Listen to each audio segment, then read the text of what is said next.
মিমির ছোট্ট পৃথিবী। নদীর ধারে ছোট্ট একটি গ্রাম, নাম তার রঙিনপুর। এই গ্রামটা মানচিত্রে খুব একটা চোখে পড়ে না, কিন্তু যারা এখানে থাকে তাদের কাছে রঙিনপুরই পুরো পৃথিবী। চারপাশে সবুজ ধানক্ষেত, দূরে তালগাছের সারি, আর মাঝখান দিয়ে বয়ে গেছে চিকচিকে একটি নদী, নাম চন্দ্র নদী। বর্ষায় নদীটা ভয়ঙ্কর হয়ে ওঠে, আবার শীতে শান্ত হয়ে আয়নার মতো আকাশের ছবি ধরে রাখে।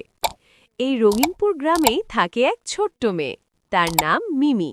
বয়স মাত্র ৮ বছর, কিন্তু চোখ দুটো যেন প্রশ্নে ভরা দুটি জানালা। মিমির চুল কালো আর কোকড়ানো, সবসময় দুদিকে দুটা বেনি করে রাখে। হাসলে তার ডান গালে একটি ছোট্ট টোল পড়ে, আর রাগ করলে নাকটা এমনভাবে কুঁচকে যায় যে সবাই হেসে ফেলে। মিমির বাবা ছিলেন গ্রামের স্কুলের শিক্ষক, খুব সাধারণ মানুষ, কিন্তু স্বপ্ন ছিল অনেক বড়। তিনি চাইতেন মিমি বড় হয়ে এমন কিছু করবে যাতে মানুষ উপকার পায়। কিন্তু ভাগ্যের কি নিষ্ঠুর খেলা! ২ বছর আগে হঠাৎ অসুখে বাবা মারা যান। তারপর থেকে মিমি আর তার মা দুজনেই একে অপরের অবলম্বন। মিমির মা শিলা দেবী গ্রামে সেলাইয়ের কাজ করেন। সকাল থেকে রাত পর্যন্ত কাপড় সেলাই করে কোনো মতে সংসার চালান। তবু তিনি কখনো মিমির মুখে কষ্টের ছাপ পড়তে দেন না। রাতে বাতি নিভিয়ে গল্প বলেন, দিনের বেলা হাসি মুখে কাজ করেন। কিন্তু মিমির মনটা ছিল আলাদা। সে সবসময় ভাবত, এই পৃথিবীর বাইরে কি আরেকটা পৃথিবী আছে, যেখানে জাদু সত্যি, যেখানে কষ্টগুলো গলে যায় হাসিতে। ললিপপওয়ালার রহস্য।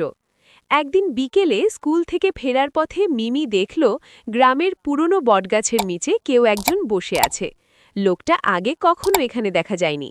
লম্বা, চিকন, মাথায় রঙিন টুপি, আর সামনে একটা ছোট্ট কাঠের বাক্স। বাক্সটা খুলে দেখা যায় ভেতরে সারি সারি ললিপপ। কিন্তু এই ললিপপগুলো সাধারণ নয়, প্রতিটা ললিপপ আলাদা রঙের, আর রঙগুলো যেন আলো ঝরাচ্ছে। লালটা সূর্যের মতো জ্বলজ্বল করছে, নীলটা নদীর জলের মতো ঠান্ডা, সবুজটা পাতার মতো সতেজ। মিমি অবাক হয়ে দাঁড়িয়ে রইল। লোকটা মৃদু হেসে বলল, ললিপপ খাবে? মিমি একটু ভয় পেল। মা সবসময় বলে অচেনা লোকের কাছ থেকে কিছু নিতে নেই, কিন্তু কৌতূহল ভয়কে হার মানাল। কত টাকা? মিমি জিজ্ঞাসা করল। লোকটা মাথা নেড়ে বলল, টাকা না, এর দাম অন্যরকম। কি দাম? লোকটা চোখ টিপে বলল, একটা ইচ্ছে। মিমির বুকের ভেতর ধক করে উঠল। ইচ্ছে? ইচ্ছে তো তার অনেক। বাবাকে ফিরে পাওয়া, মায়ের কষ্ট কমানো, নিজের জন্য একটা রঙিন ভবিষ্যৎ। আমি ভেবে বলবো, বলে মিমি দৌড়ে বাড়ি চলে গেল। রাতের স্বপ্ন ও ললিপপ। সেই রাতে মিমির ঘুম এলো না। সে শুয়ে শুয়ে বাবার কথা ভাবল মায়ের ক্লান্ত মুখটা। জানালার বাইরে জোনাকিরা জ্বলছিল, যেন আকাশে তারা নেমে এসেছে। হঠাৎ মনে হলো, যদি সত্যিই ললিপপটা জাদুর হয়। পরদিন স্কুল ছুটি হওয়ার সঙ্গে সঙ্গে মিমি ছুটে গেল বটগাছের নিচে। লোকটা ঠিক আগের জায়গাতেই বসে আছে। আমি একটা ললিপপ চাই, মিমি দৃঢ়ভাবে বলল। ইচ্ছে কি? লোকটা জিজ্ঞাসা করল। মিমি একটু ভেবে বলল, আমি চাই মানুষ যেন আর কষ্ট না পায়। লোকটা হেসে ফেলল। এটা অনেক বড় ইচ্ছে ছোট্ট মেয়ে। এই ললিপপ তোমাকে সব কষ্ট মুছে দিতে পারবে না, তবে শুরু করতে পারবে। সে একটা হালকা নীল রঙের ললিপপ মিমির হাতে দিল। মনে রেখো, এই ললিপপ খেলে তুমি অন্যের কষ্ট অনুভব করতে পারবে, কিন্তু সাবধানে ব্যবহার করবে। মিমি ললিপপটা মুখে দিল। বদলে যাওয়া অনুভূতি। ললিপপটা মিষ্টি, কিন্তু সাধারণ মিষ্টির মতো না, যেন ঠান্ডা বাতাস আর নদীর জল একসঙ্গে মিশে গেছে। হঠাৎ মিমির চোখের সামনে সবকিছু ঝাপসা হয়ে গেল। সে দেখল গ্রামের এক বৃদ্ধা, যিনি হাঁটতে পারেন না, তার পায়ের ব্যথা যেন মিমির নিজের পায়ে এসে বসেছে। পাশের বাড়ির ছেলেটা, যার বাবা রোজ তাকে বকাভজা করে, তার বুকের কষ্ট মিমির বুকেও ধাক্কা দিল। মিমি কেঁপে উঠল। এত কষ্ট সে আগে কখনো অনুভব করেনি। সে দৌড়ে বাড়ি ফিরে এলো। মা, আজ তোমার শরীরটা খুব ব্যথা করছে, তাই না? মিমি হঠাৎ বলল। মা অবাক হয়ে তাকালেন। তুই জানলি কি করে? মিমি কিছু বলল না, শুধু মায়ের হাতটা ধরে রাখল। নতুন দায়িত্ব। এরপর থেকে মিমির জীবন বদলে যেতে লাগল। সে বুঝতে পারল এই ললিপপ তাকে একটা দায়িত্ব দিয়েছে। সে গ্রামের মানুষের দিকে নতুন চোখে তাকাতে শিখল। কার কোথায় কষ্ট, কে ভেতরে ভেতরে ভেঙে পড়ছে, সব সে অনুভব করতে পারে। একদিন সে দেখল স্কুলের এক মেয়ে, নাম তার রিমা, সবসময় চুপচাপ থাকে। মিমি কাছে যেতেই বুকের ভেতর একটা ভারী কষ্ট অনুভব করল। পরে জানতে পারল রিনার বাবা মা প্রায়ই ঝগড়া করে। মিমি রিনার পাশে বসে বলল, তুমি একা নও।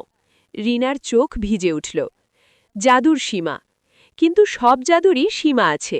একদিন মিমি খুব অসুস্থ হয়ে পড়ল। এত মানুষের কষ্ট অনুভব করতে করতে তার শরীর দুর্বল হয়ে গেল। মা ভয়ে কাঁদতে লাগলেন। সেই রাতে স্বপ্নে মিমি আবার সেই ললিপপওয়ালাকে দেখল। আমি পারছি না, মিমি কাঁদতে কাঁদতে বলল। জাদু মানেই সুখ না ছোট্ট মেয়ে, জাদু মানে দায়িত্ব। তুমি চাইলে থামতে পারো। না, আমি শিখতে চাই। লোকটা হালকা হেসে বলল, তাহলে প্রস্তুত হও, সামনে আরও বড় জাদু অপেক্ষা করছে। প্রথম ভাগের শেষ। ভোরবেলা মিমির ঘুম ভাঙল। সে জানালার বাইরে তাকাল। চন্দ্র নদীর উপর সূর্যের আলো পড়ছে। মিমির মনে হল সে আর আগের মতো নেই। তার হাতে এখনও ললিপপের কাঠিটা আছে। ললিপপ গলে শেষ হয়ে গেছে, কিন্তু জাদু রয়ে গেছে তার ভেতরে। মিমি জানে, এই শুধু শুরু। সামনে এমন এক পথ যেখানে তাকে বেছে নিতে হবে নিজের সুখ না অন্যের পাশে দাঁড়ানো। নতুন রঙের ললিপপ। ললিপপ গলে গেলেও মিমির ভেতরের জাদু কমেনি, বরং দিন দিন সে আরও সংবেদনশীল হয়ে উঠল। মানুষের কষ্ট, ভয়, চাপা কান্না সব সে অনুভব করতে পারে। কিন্তু এবার তার জীবনে এলো নতুন এক মোড়। এক সন্ধ্যায় স্কুল থেকে ফেরার পথে মিমি আবার সেই বটগাছের নিচে গেল। অনেকদিন পর আজ সেখানে আলো জ্বলছে। ললিপপওয়ালা আবার ফিরে এসেছে। তুমি আবার এলে? মিমি বিস্ময়ে বলল। তুমি ডেকেছ? লোকটা বলল। আমি তো ডাকিনি। মন দিয়ে ডাকলে মুখে ডাকতে হয় না। লোকটা বাক্স খুলল। এবার সেখানে 3টি ললিপপ, একটি লাল, একটি সবুজ, একটি বেগুনি।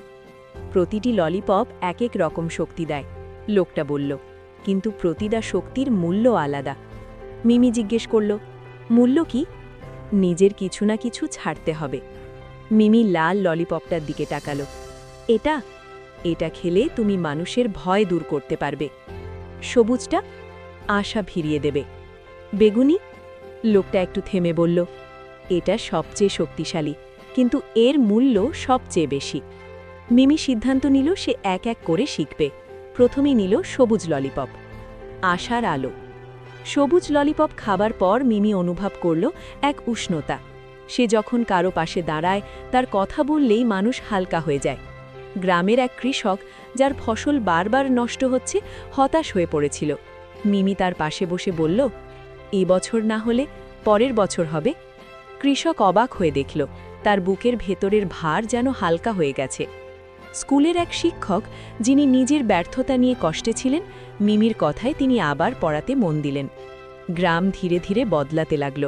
মানুষ বলাবলি করতে লাগল মিমির মধ্যে কিছু একটা আছে। বিপদের ছায়া। কিন্তু আলো যত বাড়ে, ছায়াও তত ঘন হয়।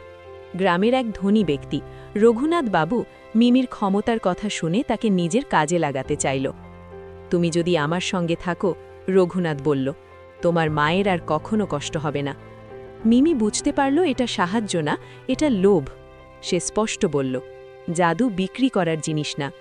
রঘুনাথের চোখে অন্ধকার নেমে এলো। লাল ললিপপ ও ভয়। এক রাতে গ্রামে আগুন লাগল। সবাই ভয় পেয়ে ছুটোছুটি করছে। মিমির বুকের ভেতর ভয় ঢেউ খেলছে, কিন্তু সে লাল ললিপপটা মুখে দিল। হঠাৎ সে অনুভব করল ভয় যেন গলে যাচ্ছে। সে চিৎকার করে বলল, ভয় পেও না, আমরা পারব। তার কণ্ঠে এমন শক্তি ছিল যে মানুষ শান্ত হল। সবাই মিলে আগুন নেভালো। কিন্তু সেই রাতে মিমি বুঝল প্রতিবার ভয় দূর করতে গিয়ে তার নিজের ভয় একটু একটু করে হারিয়ে যাচ্ছে। সে আর আগের মতো শিশু সুলভ নয়। শেষে রইল বেগুনি ললিপপ। ললিপপওয়ালা আবার এলো স্বপ্নে। এটা খেলে তুমি মানুষের গভীরতম দুঃখ মুছে দিতে পারবে। সে বলল, মূল্য কি? তোমার সবচেয়ে প্রিয় স্মৃতি। মিমির চোখে জল এসে গেল। তার সবচেয়ে প্রিয় স্মৃতি বাবার সঙ্গে নদীর ধারে হাঁটা। সে সারা রাত কাঁদল। ভোরে সিদ্ধান্ত নিল, সে বেগুনি ললিপপ খেয়ে ফেলল। স্মৃতিহীন সকাল। সকালবেলা মিমির ঘুম ভাঙল। মায়ের মুখ চেনা, ঘর চেনা, কিন্তু বাবার মুখ ঝাপসা। তার বুক হাহাকার করল, কিন্তু সে জানত না কেন। সেদিন সে গ্রামের এক অসুস্থ শিশুর পাশে দাঁড়াল। শিশুটার যন্ত্রণা ধীরে ধীরে কমে গেল। মিমি হাসল, কিন্তু চোখে এক অজানা শূন্যতা। জাদুর শেষ শিক্ষা। ললিপপওয়ালা শেষবার এলো। তুমি জাদুর সবচেয়ে বড় শিক্ষা শিখেছ, সে বলল। কি শিক্ষা? ভালোবাসা মানে কখনো কখনো ভুলে যাওয়া। লোকটা মিলিয়ে গেল, আর কোনো ললিপপ রইল না। নতুন মিমি। বছর কেটে গেল, মিমি বড় হল। সে জাদু ছাড়া মানুষকে সাহায্য করতে শিখল, কথা দিয়ে, কাজ দিয়ে, ভালোবাসা দিয়ে। একদিন নদীর ধারে দাঁড়িয়ে সে হঠাৎ অদ্ভুত শান্তি অনুভব করল। মনে হলো কেউ একজন তার হাত ধরে আছে। সে বুঝতে পারল, সব স্মৃতি না থাকলেও ভালোবাসা কখনো হারায় না। মিমি জানে, জাদুর ললিপপ ছিল শুধু একটি পথ, আসল জাদু ছিল তার হৃদয়। এখানে গল্প শেষ হলো। আর হ্যাঁ, আমাদের চ্যানেলটি সাবস্ক্রাইব করতে ভুলো না। পরের এপিসোডে আবার দেখা হবে। ভালো থেকো সবাই।